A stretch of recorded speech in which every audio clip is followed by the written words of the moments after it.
আমার আজকের রেসিপি হচ্ছে রেস্টুরেন্টের স্টাইলে মজাদার টমেটো ভর্তা রেসিপি। এই ভর্তাটা যদি আপনারা বাসায় ট্রাই করেন, গ্যারান্টি দিয়ে বলছি একটি ভাতও কিন্তু হাঁড়িতে থাকবে না। আসসালামু আলাইকুম এভরিওয়ান।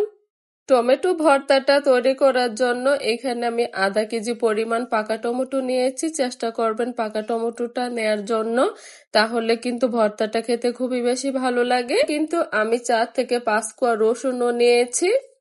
টমেটোগুলোকে এভাবে কেটে নিয়েছি। এবার দিয়ে দিচ্ছি অল্প পরিমাণে হলুদের গুঁড়া, মরিচের গুঁড়া এবং লবণ।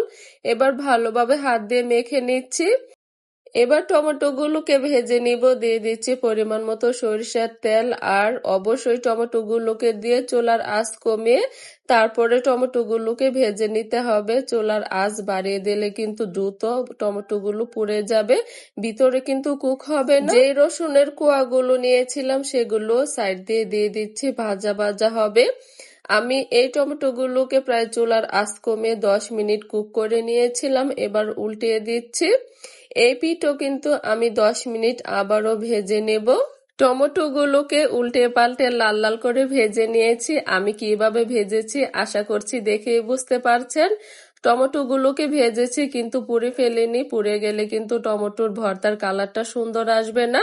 এবার এইটাকে চুলা থেকে নামিয়ে আরেকটি প্যানে আমি দিয়ে দিচ্ছি পরিমাণ মতো পেঁয়াজ কুচি, কাঁচামরিচ কুচি। যে যে পরিমাণ ঝাল খেতে পছন্দ করেন সেই পরিমাণেই কিন্তু এখানে কাঁচামরিচটাকে অ্যাড করে দিবেন।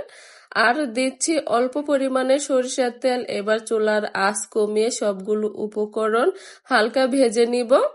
আমি কিন্তু পেঁয়াজ আর কাঁচামরিচটাকে পুরোপুরি পুড়ে ফেলবো না, এটা হালকা ভাজবো, তাহলে পেঁয়াজটা কচকচে করবে।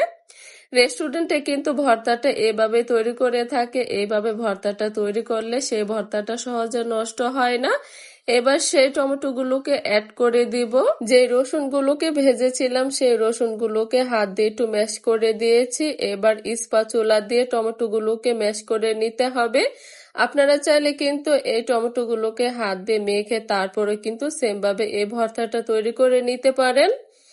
এবার স্বাদ অনুযায়ী এখানে আরেকটু পরিমাণ লবণ অ্যাড করে দিব। অবশ্যই লবণটা দেওয়ার সময় চেক করে দিবেন, কারণ প্রথম যেহেতু এখানে আমরা লবণ দিয়ে তারপরে এই টমেটোগুলোকে ভেজেছিলাম। টমেটো ভর্তাটা কিন্তু প্রায় রান্নার শেষ পর্যায়ে। এবার চুলা থেকে নামানোর আগে দিয়ে দিচ্ছি 1 টেবিল চামচ পরিমাণ টালা জিরার গুঁড়া।